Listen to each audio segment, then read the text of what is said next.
flags them the way for the start of the warm-up lap and led the first time ever the Fia GTs by a Ferrari 50 Maranello out on a pace lap. Car Sport Holland machine second, the Viper orange car, then the Lister, two Belmondo Vipers, the second Car Sport car. Top 6 NGT cars. Tim's there in 4th place in the second of those two Porsches. He shares with Steve O'Rourke, a car he shares with Steve O'Rourke, and hoping for better fortune again than last time at Silverstone. Tim was really pumped up for Silverstone, and somehow it just didn't quite happen. So Ferrari, Porsche, then the Dumes Porsche, and Sugden in 4th place. Two more Porsches, of course, in the top half dozen.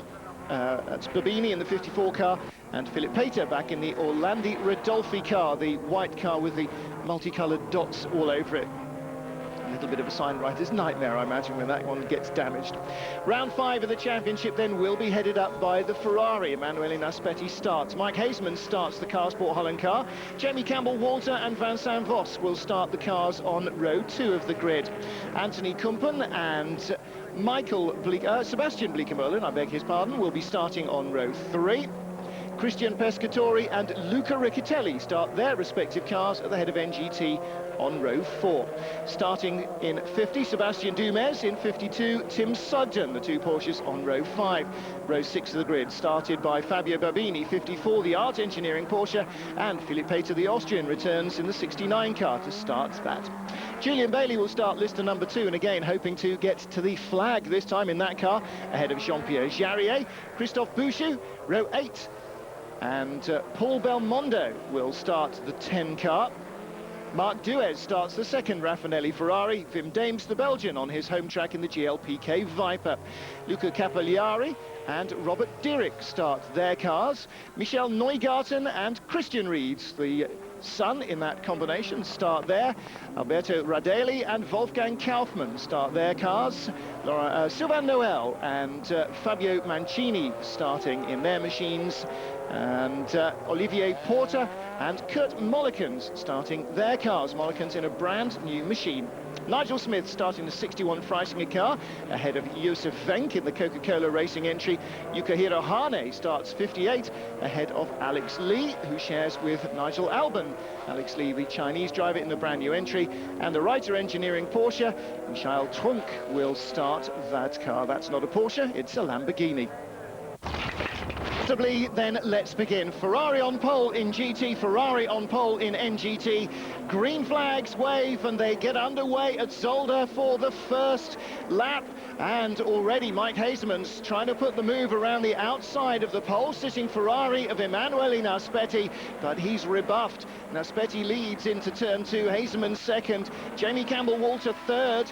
Then it's Vincent Vos and Anthony Kumpen in the two Belmondo Vipers. Right behind them, it's Sebastian Bleekemolen in the second Car Sport car. But where's the Ferrari? Oh, it's down to third in NGT already. It's got Julian Bailey right behind it.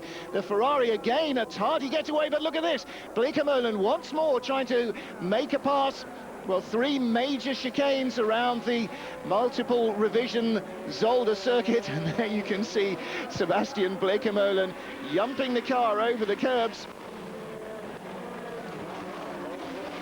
The Car Sport Holland machine in second place, and then back in 6th position, Julian Bailey, with Jean-Pierre Jarier and Marc Duez right with him. They're past the Ferrari now. The Ferrari is down to 4th in the NGT class. Riccitelli leads. Behind him, it's Dumes, and in 3rd place in the NGT category is Tim Sugden, but Julian Bailey's on the move from further back, trying to pick up more NGT cars as he comes through, and Jarier goes off. So Jarier goes off, trying to get around Bailey as well, and here comes a change for the lead. Bleekemolen down the inside. No, Naspetti holds him off, but I wonder for how long. Emanuele Naspetti in the first lap already, rebuffing 3 determined efforts at every overtaking potential place. Naspetti forces Bleekemolen to go around the outside. I mean, Hazeman's around the outside, of course. Can't do it there. Campbell-Walter still third. Kumpen and Vos, there is the order. The two Belmondo cars swapping their grid places, and now into the second turn.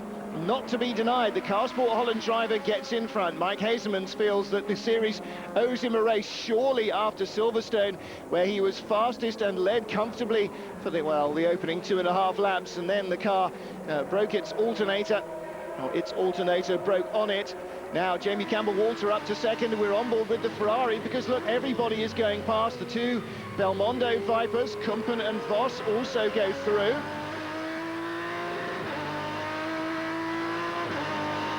Sounds clean enough. He's got the requisite number of gears, certainly for that part of the circuit as well. Wonder whether Manueli is just taking it a little easy after the first lap and not trying to kill the tyres, or trying not to kill the tyres, perhaps. Well, Naspetti now down in 5th place, and it's Hazemans who leads. Oh, snappy camera shot from Jamie Campbell-Walter, then Kumpen, Voss.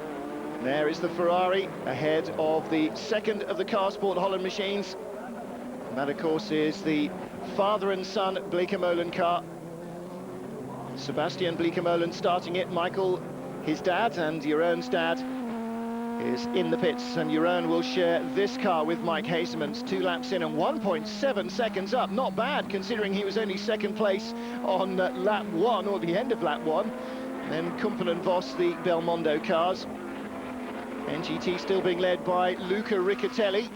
But look at the pace of Hazemans. All right, this may be a slightly more familiar circuit to him than, say, Silverstone or Monza, but really he is just hurling the Carsport car up the track.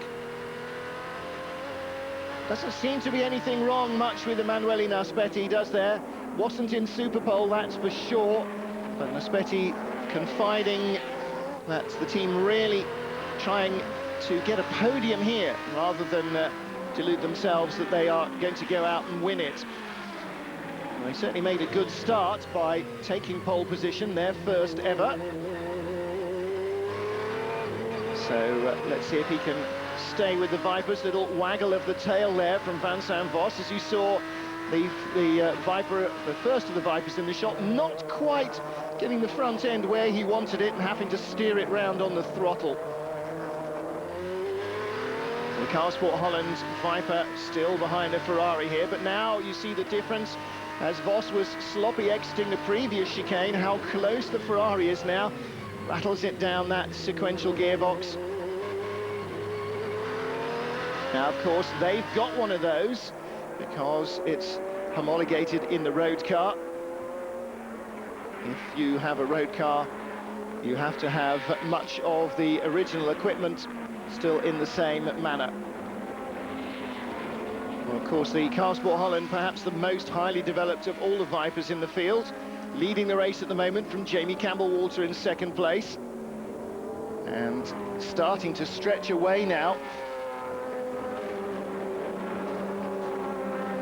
Kumpen in 3rd place, Voss in 4th. There is the Ferrari in 5th place, the Carsport Holland machine in 6th. And did you see Julian Bailey? I did. There he is, headlights ablaze in 7th. Duez behind him in 8th place.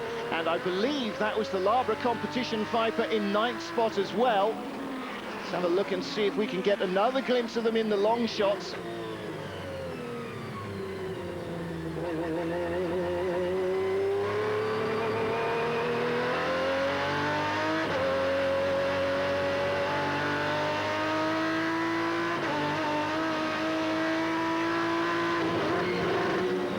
I'm not going to talk over those. It's just so wonderful to be riding on board. You could feel him easing the throttle open then.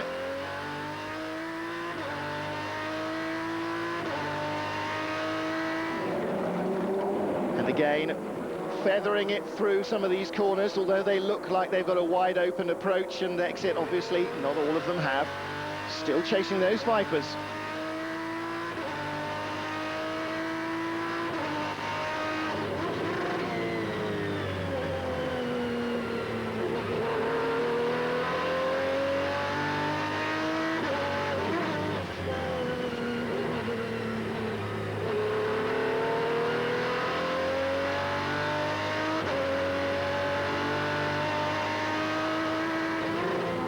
Somebody has just got to make a PlayStation version of this, haven't they? Maybe PlayStation 2 will do it justice.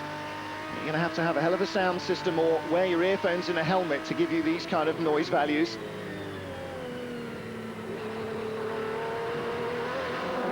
As Sarah Cox might say, turn it up loud. Julian Bailey then in 7th place with Marc Duez behind him.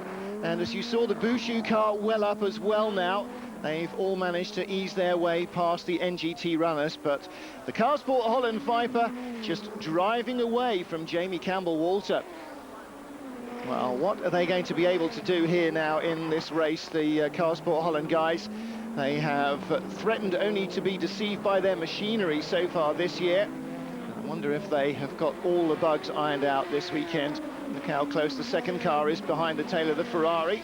And then you saw the second Ferrari behind Julian Bailey and ahead of Christophe Bouchou. There's the next little group.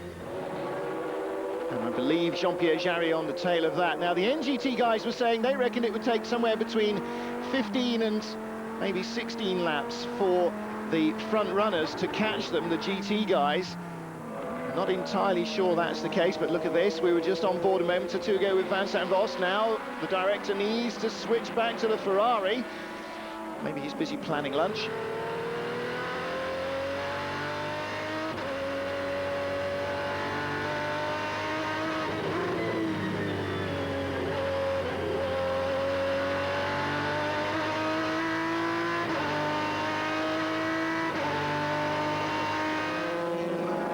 Well, Naspetti in the middle of this little three-way squabble, but it's going to be 4 any minute because Julian Bailey is closing down on them. Vincent Vos, the stopper in the bottle here, you sense a little bit. Naspetti is still very close to Vos. Well, Vos actually not being lost too much by Kumpen, but he's holding these guys up. Naspetti could go faster, I feel. So too could Sebastian Bleekemolen. Sebastian, the younger of the Bleekemolen brothers. Julian Bailey, Marc Duez next up. Riding on board again with Vos. And listen to the much more waffly exhaust note of the V10.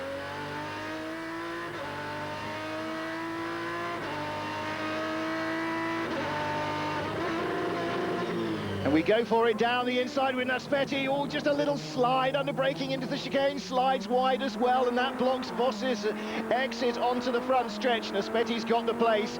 Vos can't get it back there. And Julian Bailey also slides inside Sebastian Bleekemolen. So the Carsport Holland car goes back one as Julian goes up. So too does the Belmondo Viper there as Naspetti goes up. So that makes Naspetti 4th, Bailey 6th. And Duez still there in 8th place on the tail of that group. So Naspetti 4th, Vos 5th, Bailey 6th, Bleekemolen in 7th, and Naspetti in 8th place. There you go. And Bouchou in 9th spot in the Labre competition car. On board then with Naspetti. 6 laps in, and he's back up to 4th place, having of course started from pole position. Well, now NGT cars dead ahead, captain. And of course to these guys, they are the equivalent of icebergs. Only a fraction of the danger seen above the water level. Potentially, of course, can be very damaging to your race hopes, but you just have to make the best of it.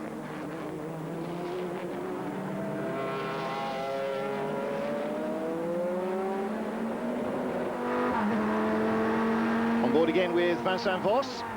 Oh, and who was that going past him? Well, the director just cut away as he was being passed.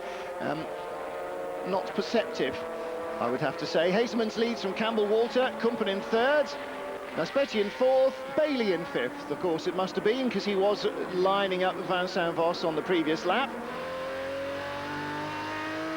Riding with Naspetti again, there's Kumpen's 3rd place car ahead.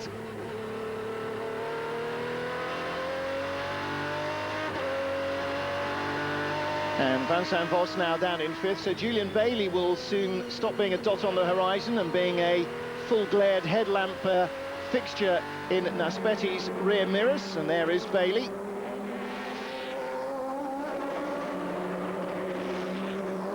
Fifth place now, and of course Julian started in 13th position. He was the first of the non-Superpole runners. So again, having to find his way through the grid. The car not in fine enough fettle to get into the top dozen this time. Naspetti just having a little slide there. See if he's got a bit of opposite lock correction on there. No, still nice and neat and tidy. It's clearly got plenty of grip, this car, and plenty of balance as well, if the couple of little slidey moves we've seen him pull off are anything to go by. Well, the Ferrari and the Lister seeming very square machines out on the racetrack. Don't quite seem to have the body roll that the Vipers do. Of course, with their harsher, more race-tuned sounding engine notes, the big mellifluous waffle of the Viper. Oh dear, Voss's nose really didn't want to go round there at all, having to take a second stab of it as it wallowed all over the curbs. I wonder whether that was an indication of something going astray at the front. This is our NGT leader, Luca Riccitelli, ahead of Fabio Babini. Tim Sugden in third place, still the Ferrari not able to get back into this race yet, outside the top three. Incidentally, the first of the back markers there passing the 66 car, that's the Lee and Albon Porsche. And now being caught to be lapped by its other NGT rivals, and the GLPK, or PKGL, they seem to have renamed themselves, Viper team this year for reasons that I'm not sure. The PK, incidentally, is Anthony Kumpen's dad. Just apropos of absolutely nothing. Luca Riccitelli then leading in the NGT category. And where's the second place man? You saw him through there with Tim Sugden very close behind him, actually. Riccitelli not intent on being held up by this pesky Viper. Finally has to let him through. 21 car started by Wim Dames, of course, the Belgian. And he sneaks past and holds Riccitelli up or something. Riccitelli suddenly really under threat for the lead of NGT. What's happened there then? He can't have been held up that badly, surely. Luca Riccitelli had plenty of time, looked like 2 or 3 seconds over Fabio Babini, and now it's nothing. Sugden in third place. And the Belgian Viper behind in fourth place. The silver machine, that's the Robert Dietrich-driven car. Oh, and a big slide out of the chicane by the Ferrari, ahead of Sebastian Dumes. Ferrari fourth in class, Dumes fifth in class, and I think the second Art Porsche in sixth place. That'll be Andrea Bertolini. But the Ferrari still only fourth in NGT, and Pescatori will have to keep it out of the dirt if he wants it to survive. I'm not entirely sure it'll be best pleased with that kind of handling. Well, the Ferrari has had cautious, I would say, rather than leisurely, or perhaps just unfortunate starts in the last race at Silverstone and here. Being started from the front of its class and immediately moved briskly backwards. Let's have a look again. Big slither there. And as we heard from our pole position sitter, Manuele Naspetti, the problem with sand here is that people do tend to go off the road. Ah, there's Christian Ried, who shares the 8 Proton Porsche with his dad, and just looked a fraction there as if he was almost being skewered around the nose of Naspetti's Ferrari. Ried, of course, another GT class car, not an NGT Ferrari, it's a GT class Ferrari. That's the original Porsche-built 911 GT2 car. And there is another GT class Ferrari here, number 18 machine driven by Kurt Mollikens. PSI Motorsport have built a 996, the more recent version of the flat six Porsche, with a turbo. And that's a sort of self-engineered car, which puts it into the GT category as well. Meanwhile, Hasemans leads by 2.5 seconds and a bit more from Jamie Campbell-Walter.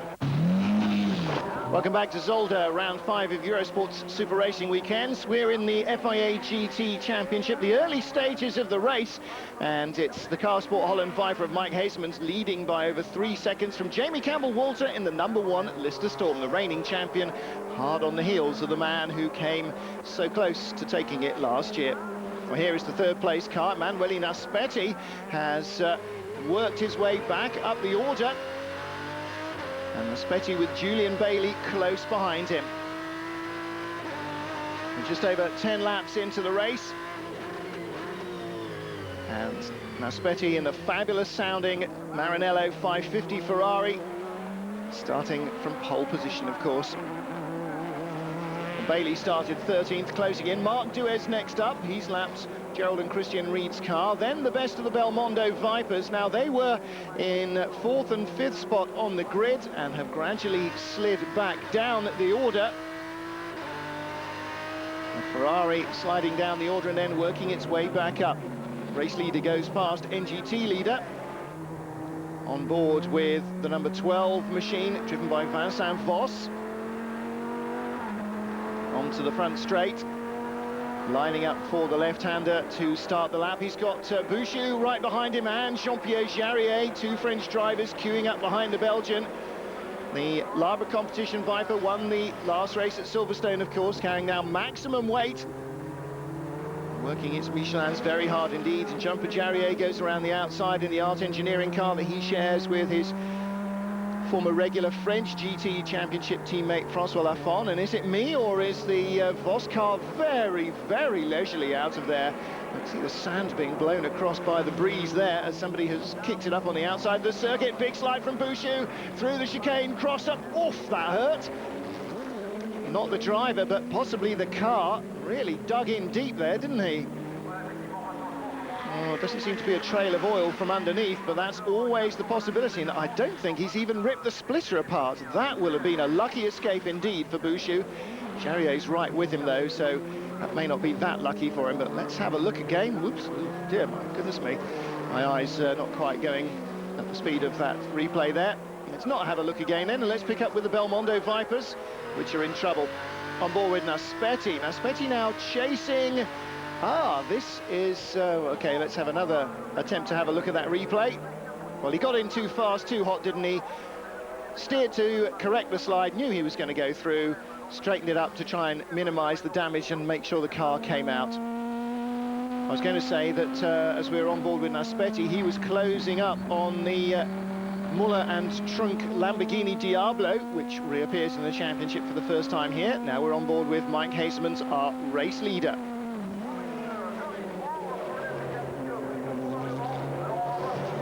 So Hasemans from Campbell Walton, Aspetti's Ferrari in 3rd place.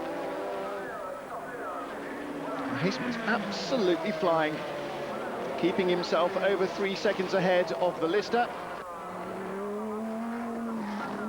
And taking no prisoners in traffic. Oh, and a problem there is Julian Bailey past Naspetti. Problem for Naspetti, something flying off the front of the car. Or whatever it is flapping around in front. Oh, that's what that was. That was a wheel arch cover. There's the 61 Harbour Porsche in the gravel. That's Nigel Smith, is it? Who started that? Yes. And Naspetti with fluid coming onto the windscreen as well. He's lost the front end, hasn't he? Front end missing on the Ferrari, Porsche in the kitty litter. I wonder if there is a synchronicity between those two. Or perhaps lack of synchronicity if they have tangled. Oh dear, that's a very ugly looking mess at the front. Well, he's still got all the wheels pointing in the right direction, roughly, but that will be a park it and leave it. I don't think there will be any way of replacing that car. That's what was flapping around. It was the brake ducting flapping around in our view. You can see it on the left-hand wheel, left-hand side, the right-hand side of the car, left-hand side of the picture. He comes in and looks as though he's been caught out by a slower car. Gabriele Raffinelli on the pit wall, I'm sure, will just allow his team to make the decision on the spot, but it's steaming, it's left liquid all over, and, well, Emanuele knows the answer to that one. He's out of the car already. And I don't think you need me to translate his body English at all, do you? Every picture tells a story, and we don't need that one. We just needed the picture of Naspetti stalking off into the garage to tell the story of what happened there. On board with Mike Hasemans, still leading the race then. 12 laps, and we've lost one of the two Ferraris. We also possibly are losing Voss's Viper. It's been into the pits. 12 laps is no time at all to be going into the pits. Their rate of progress here, well, 12 laps is not a little over 15 minutes. So Hasemans the leader then.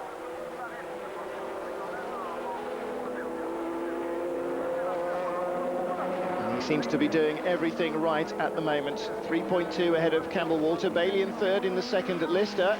11 laps back from the leader, 8 from his teammate, and another 7 back is Duez in the remaining Ferrari now.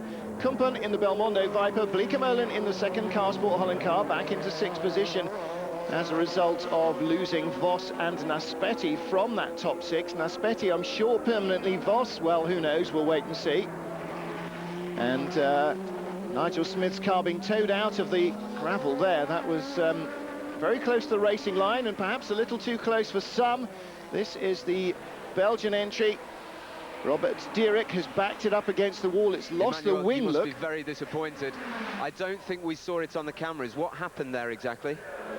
It happened that I was much faster than the other car, which was another category, and I thought he was watching me.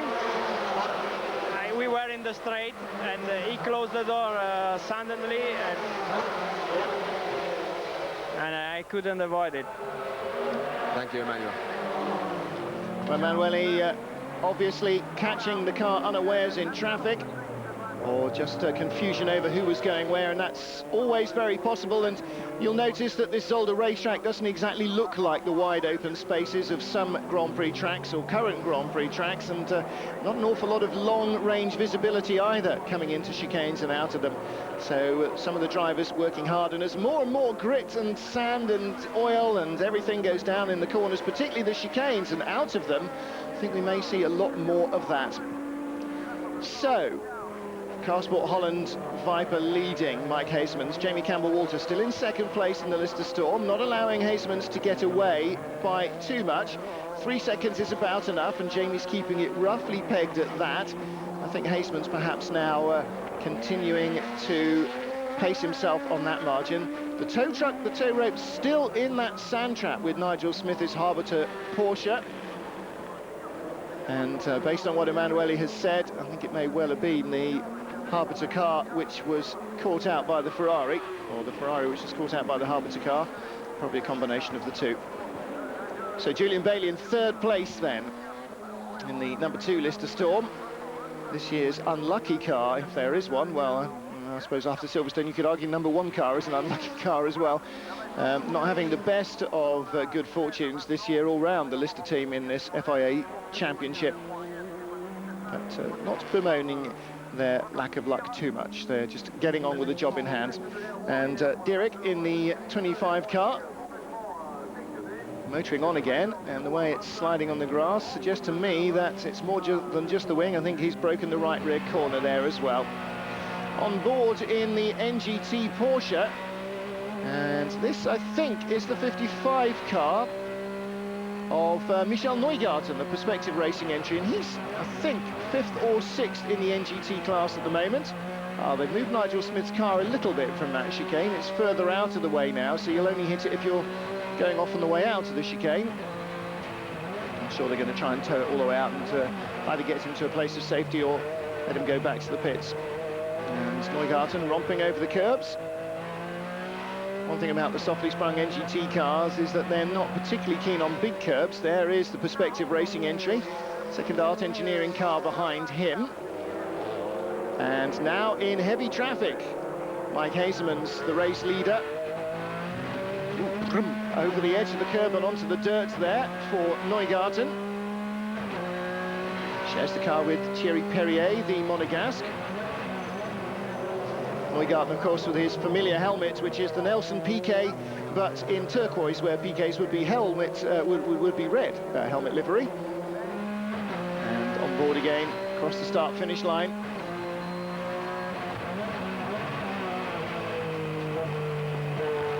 So the NGT Porsches with that manual H pattern, or H and a bit, 5-speed kind of dog-leggy gearbox.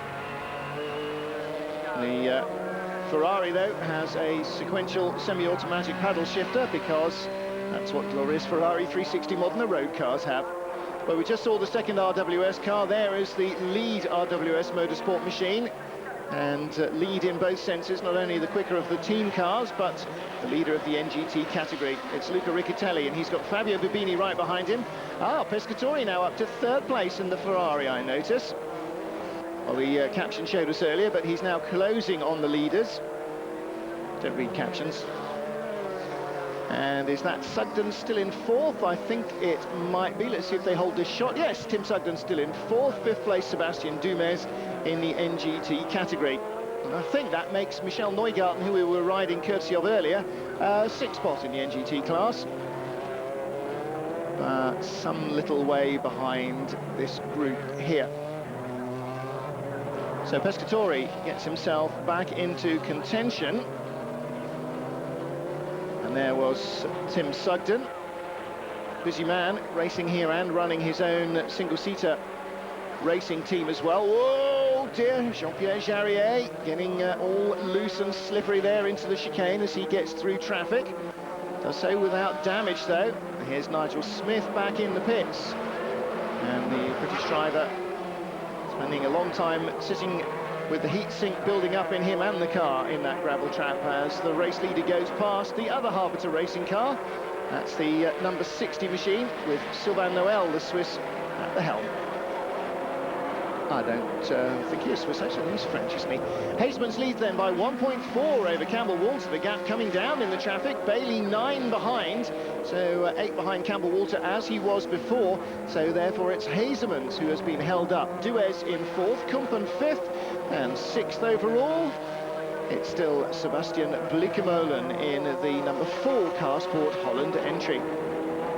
So the 2 Car Sport cars, the 2 listers in the top half dozen. Ah, no, but not anymore, because as he comes across the line, Sebastian Bleekemolen has pulled off at the end of the pit straight. The Car Sport car, Sebastian at the wheel, Dad, Mike in the pit lane will be watching that go on. And it looks as older. There is NGT poleman Christian Pescatori off the road. He's spun the 360 Modena out of one of the chicanes, and it looks as though he's bailing out there. Well, that's 20 laps into the race, and it's all over for the NGT poleman, for the championship points leaders.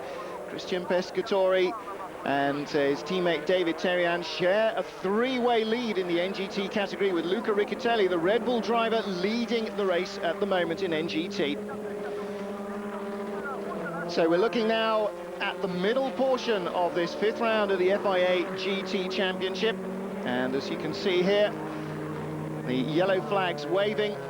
Looks as though Pescatori might have had a bit of a clout as he went in there. Here is our race leader, the number 3 machine is Mike Hasemans, and he is being chased by Jamie Campbell-Walter.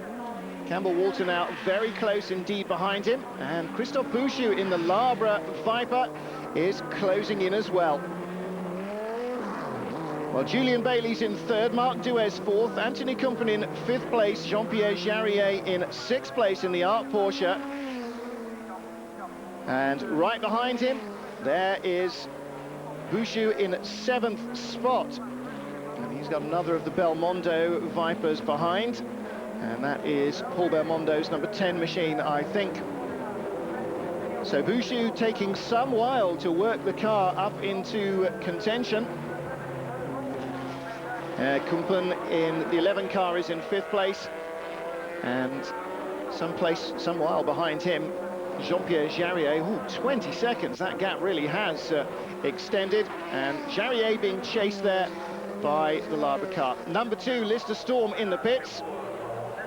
This is 45 minutes in, and that is earlier than a Lister pit stop. Julian Bailey walking away there. The team looking at the right rear corner. We believe either a clutch or drive shaft problem sidelining the number 2 car. They haven't had much luck with that car in the last couple of races. Number 1 car still motoring on though. 45 minutes into the race. Babini taking the NGT lead, and the overall race leader, Mike Hasemans, coming in to hand over the number 3 car. He hands over to Jeroen Bleekemolen, and with lap speeds being, or lap times being so short here, it looks as though they will not just lose the lead every time they pit, the race leaders, but almost certainly lose a full lap in the process, because average lap times just about 1.5 minutes, little over in race trim. So out they come, and yes indeed, they have lost a full lap, because the Lister goes past the start-finish line. Now, which will be ahead when they finish their drag race? Lister at full pace, and the Carsport Holland Viper in the pit lane. The answer is the Lister, but only just comes out ahead, but he does come out a lap ahead in the lead.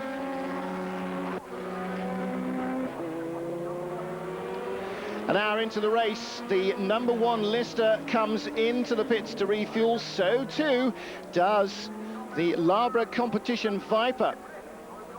So 37 laps in, and almost exactly at the 1 hour mark, in comes Jamie Campbell-Walter in now the sole Lister Storm. Team are ready. You can see Tom Coronel there, ready with his seat to get in. There'll be tyres and fuel as well. And Coronel really determined to try and do well here. He said that before he went out for Superpole, he had real butterflies in the stomach, and he could really hear his heart thumping. He said the last time he did that was in qualifying, racing in Japan in Formula Nippon a few years ago. He said he really wanted to do well here. Well, in also comes Marc Duez in the Raffinelli Ferrari, the remaining car, I remind you, as the number 5 car has exited the race. Gunther Blielinger will take over. And so now the number 3 Carsport Holland car back in the race lead, as the Lister will surely lose the lap it gained when the Carsport car started early. Back up again, says Lawrence Pierce there. Somebody let the car down when it only changed the rear tyres. And a long wait it must seem to these guys to get the fuel in. But you're not allowed to touch the car until you have done. Oh, and Tom fires up the Lister Storm. Away he goes. Well, he should come out ahead of the Ferrari. Ferrari now goes up, they'll do the tyre change. The Lister comes in ahead, and then in the traffic, here comes the soon-to-be race leader, or is he? Well, there is the Viper. Here comes the Lister. Yes, so the Viper goes back into the lead then after the exchange of positions on the pit stops. But the worry for the Hazemans team is that they only managed some, well, not 3/4 of an hour with their first fuel allowance, and that really isn't enough. They need to have a little bit longer than that. Well, a long time to restart the Ferrari by Gunther Blielinger, but eventually it gets going again. They're back in the race and still hunting around for podium position.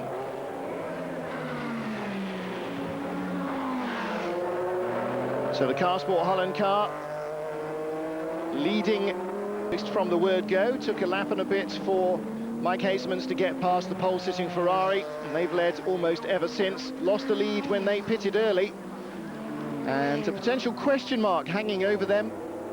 We've seen that the car's fueling system has a propensity to slightly go awry, and we'll have to wait and see. Incidentally there, the pale blue car, that is the 996 Turbo, the GT spec Porsche Turbo, not an NGT car.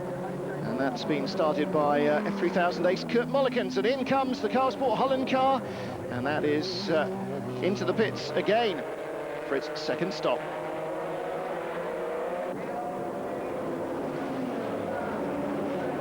Well, the Carsport Holland car, in fact, not coming into the pits there at all, catching me completely by surprise as he took a late line into the corner, but under pressure for the race lead. And Jamie Campbell-Walter dives in front, an hour and 10 minutes into the race. Blake Amolin, not even Jamie Campbell-Walter, in fact, Tom Coronel, of course, having taken over, and Blake Amolin having taken over from Hazemans in, well, into the middle, in fact, probably into the later part of his stint. Now an hour and 10 minutes in, the Lister having taken the lead, motoring on, and by 75 laps, it was back into the pits, this time for a scheduled stop. And again, the Lister team doing a good, strong job. Nice, efficient pit stop Lawrence Pierce, a firm believer in details like that, winning you races, but on the way out, Jamie Campbell-Walter hitting an errant wheel and tyre sitting in the pit lane. Now, it wasn't their own teams, and I have to say, I'm not aware what the penalty may or may not be. There may be no penalty at all, there may be a penalty attached to that. You just saw Jarrier getting going. Here is the Orlando Rodolphi car in the barriers. Oh dear, and the 21 Viper rocking over the curbs there as well. 24 car rather, the Racing Box Viper. But I wonder if the 69 car had gone off beforehand. Philip Pater, the driver who started that car that he shares with Joel Kamathias. Kamathias parking it in the end and walking away. And look at the muck and rubbish all over the racetrack. Let's have a look again at this. Well, that's certainly not a Lister tyre. That may be in the... not sure whose garage that would be, right next door to Lister or a couple away. Whatever. The Lister taking the lead from the number 3 car. And Jeroen Bleekemolen bringing the Carsport Holland Viper into the pits. A 10-second stop and go. And the reason for this is that he started the engine while the car was still on the jacks.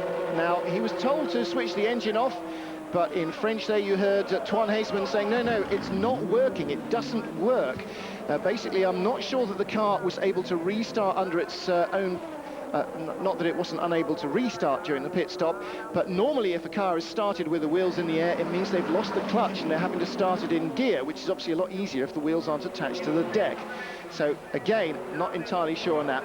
Mike Hasemans, though, on the radio talking, and Sebastian drops down to 4th place.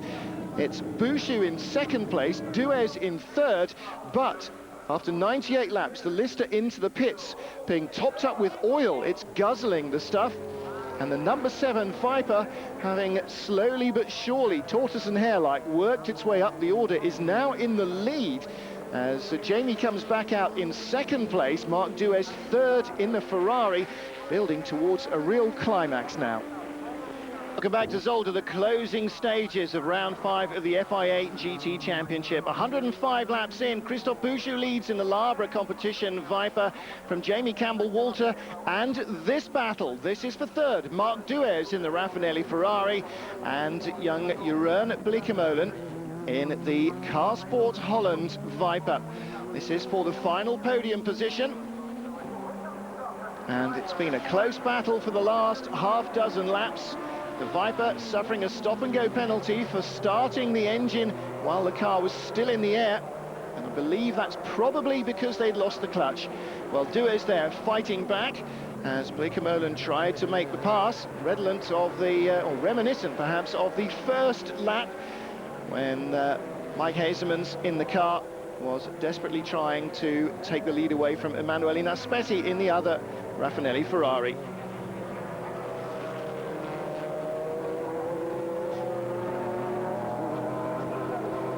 So Christophe Bouchou out front since the Lister Storm has made 2 pit stops for oil after its regular scheduled stops. And clearly the Jaguar-based V12 that the Lister is powered by is consuming oil at a fairly ferocious rate. All the engines built in Leatherhead by the Lister team themselves. They do pretty much everything on the car that it's possible to do, and they will know the best way to manage that problem.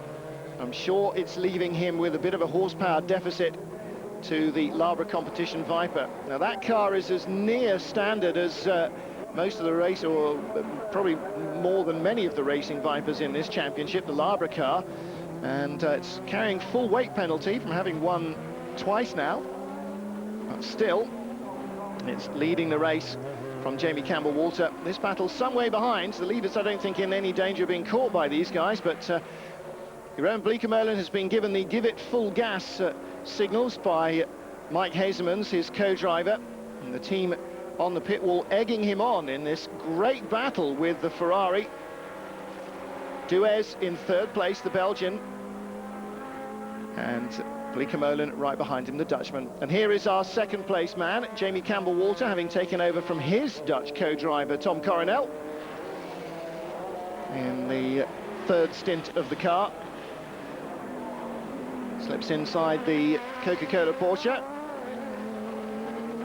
And you can see not only has dirt and gravel, sand been taken out of the sand traps, but even some of those big tyre bales have been thumped by a few errant drivers as they've scrabbled through. And you can really see the surface is fairly filthy now a lot of the way around the track. Look at the amount of just sand on the exit there. If you come a little wide offline, never mind getting onto the marbles, you have to cross the beach first.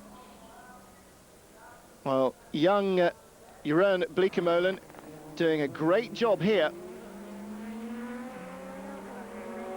Mark Duez, very experienced race and rally driver. He's done racing, rallying, rallycross. I'm sure he's done ice racing as well, and all of that loose surface experience, bizarrely enough, is actually, I think, helping him here. He's handling those slides nicely, but really you have to suspect that the tyres on the Ferrari are really at an end. And look at that, he's almost in trouble, almost in the sand. Oh, just gathers it up, but only just. And no problem at all there for Bleekemolen to slide down the inside neatly into third. Don't watch the Viper, watch the Ferrari. That's a great save from Duez, in all sorts of trouble as the tyres just won't stop the car, and the brakes are getting the tails stepping out on him. Gets into that loose, gravelly, sandy, rubbery rubbish out there, and somehow still keeps it all together. So, Bleekemolen back into third place then, despite his stop-and-go penalty. And, whew, Dad breathes a sigh of relief. He's watched that one on the monitor. That was Michael.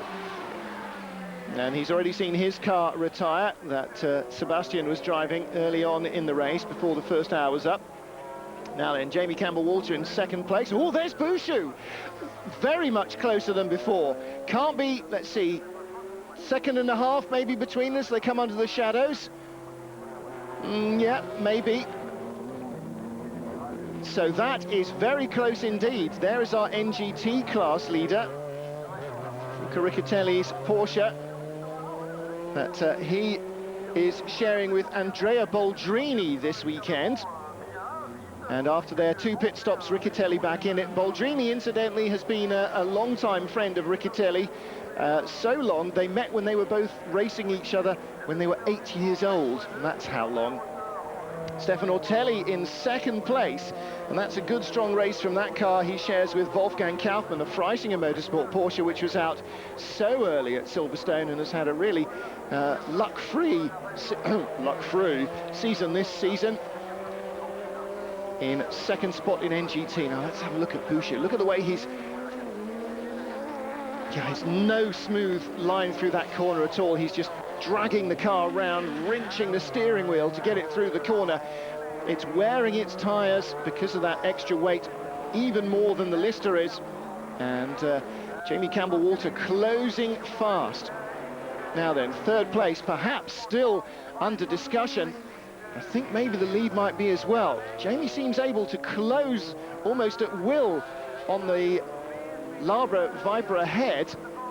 Nice slide there from Duez as well, exiting the chicane. He hasn't given up, has he? Young whippersnapper in front. I've got to get him with my Ferrari. And again, Jamie has closed down the gap once more.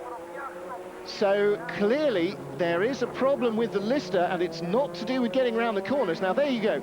I think we've got a Viper here with a strong power unit. Yes, look at the way he's pulling away here out of the final corner. The Viper's got the strong engine and the dodgy grip, and I think the Lister has still got good grip and not a strong engine. So that's an excellent battle. Neither car fully fit at the end of this race. And well, here as well, the Ferrari perhaps ought to have, well, Duez and the Ferrari perhaps ought to have a slightly better chance against Bleekemolen in the car sport car, certainly than he would have, I think, against Hazemans, with no disrespect to Bleekemolen. And again, another bobble. The Labra car does not want to go round the corners. We are now getting very, very close indeed. We're into the final 5 minutes of this race. And this really could go either way for the first and second places and for third and fourth.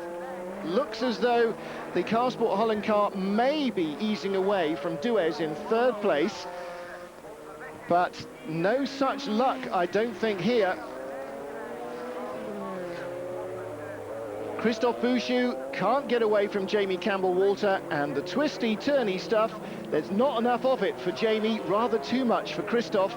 And for straight lines, well, Jamie doesn't want any more of those than he can possibly have to deal with, and Christophe Bouchou wouldn't care if they were on the Le Mans straight right now, because that's where his car is handling well, in a straight line. Oh, again, wiggling there.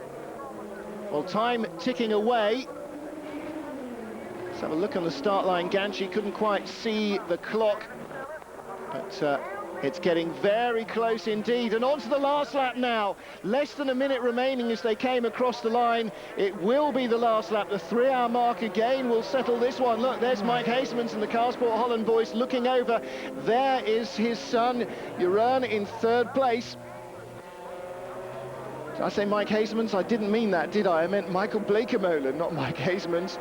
But it's still open, potentially, for the lead. Traffic ahead of Christophe Bouchou. He can't get through, he can't dive through, under braking to get past the 54 Art Racing car of Fabio Babini. The NGT second place man now. Surely it's all over for Jamie Campbell-Walter. Bouchou too far ahead. No, dreadfully all over the road there. Still maybe a slim glimmer of opportunity for Jamie through this tight stuff, but a back marker in the way. Oh, and a big slide from Bouchou. He's really driving the wheels off this car. No longer the tyres. There's nothing left, and look at Campbell-Walter. Dives through the two back markers there. He's almost in touching distance now of Christophe Bouchou. Can Bouchou find enough of a straight line to stay ahead?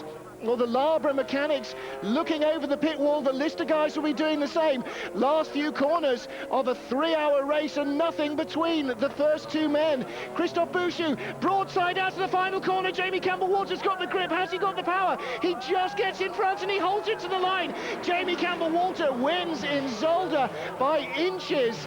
Wow, what a dramatic last lap battle. Campbell-Walter wins it, and I bet Bouchou can't believe his luck. Goodness me, that was dramatic stuff. Halfway around the final lap, it looked absolutely dead and buried for Campbell-Walter, and somehow he found the grip to come back. Mike Bleekemolen there, Michael Bleekemolen and son Sebastian celebrating as Jeroen brings the number 3 Car Sport car home on to finish ahead of the Raffinelli Ferrari of Marc Duez. But it's Jamie Campbell-Walter and Tom Coronel in the Lister Storm who win here in Zolder in the most dramatic finish I can remember in an FIA GT race for a very long time. Broadside, the pair of them, sliding out of the final corner. 111 laps in a 3-hour race, and decided by hundredths of a second. Look at that, absolutely nothing to choose between them.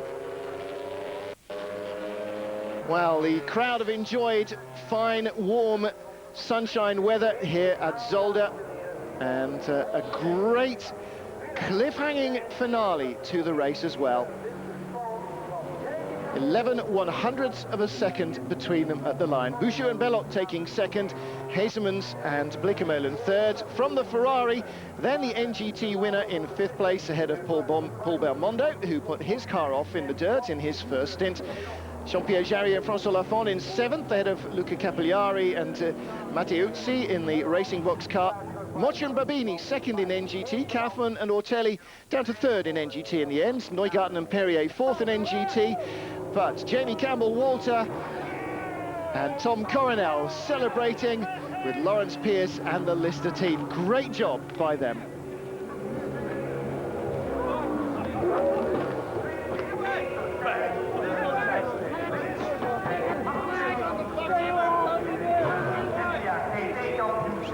Well, let's have a look again at the final corner. Bouchou, look, tail steps out, and Jamie somehow gets inside him to just keep his nose ahead across the line. Wow, great stuff by both drivers there, clean and fair, no cynical nudging or banging at all. And Jamie Campbell-Walter, Wow, look at that. The laughter of relief and jubilation as he wins that one there.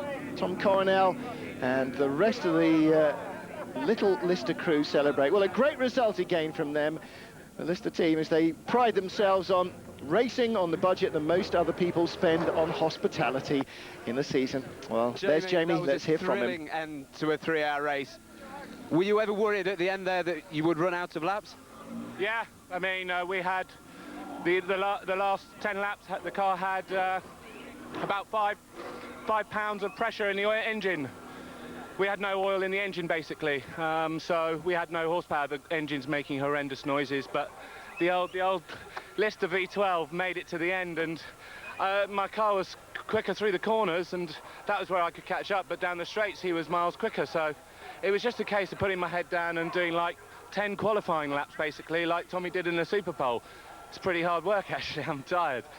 So, but, you know, I couldn't believe it when it happened, and you know, that's racing, and you know, what a fantastic race. That's what racing's all about. That's where I used to come from, racing one-make championships and single-seaters, wheel to wheel, and that was fantastic out the last corner. We didn't even touch each other, but we were both sideways. Brilliant. I really loved it. And Tommy, oh, what a boy. Qualifying fantastic, and obviously his middle stint was excellent. Well, there you go. I think that says it all. The race review written there by Jamie Campbell-Walter, but still, Bouchou and Belloc leading the championship by 5 from Campbell-Walter. Tom in 3rd place ahead of Vincent Vos and his teammate Hazemans and Bleekemolen now on 8 points in 7th place ahead of Michael and Sebastian, Manuel Naspetti and Mimo Schiattarella on 7. So doubtless after that 2nd place finish, Christophe Bouchou will also be complaining about the power and the performance of the Lister. However, I think that was a very close fought battle by all top 4 drivers. Now let's have a word with Christophe.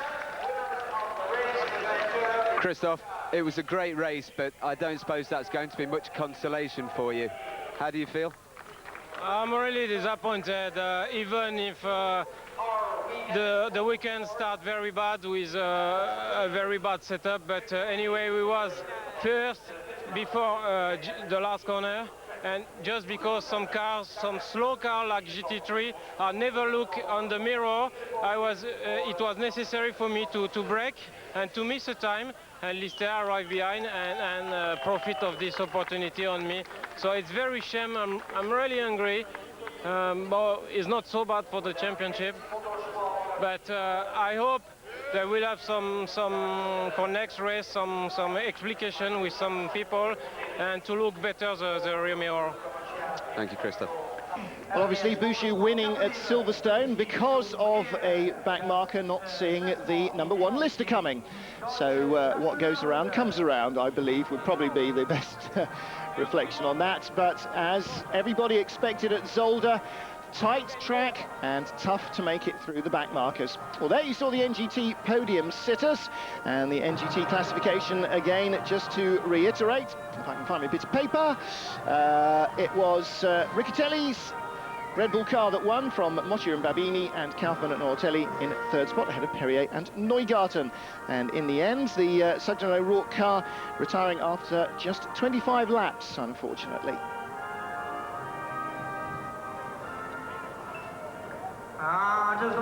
So Luca Riccitelli there on the right-hand side of the top step with Andrea Boldini on the left-hand side of the picture, not off actually the step.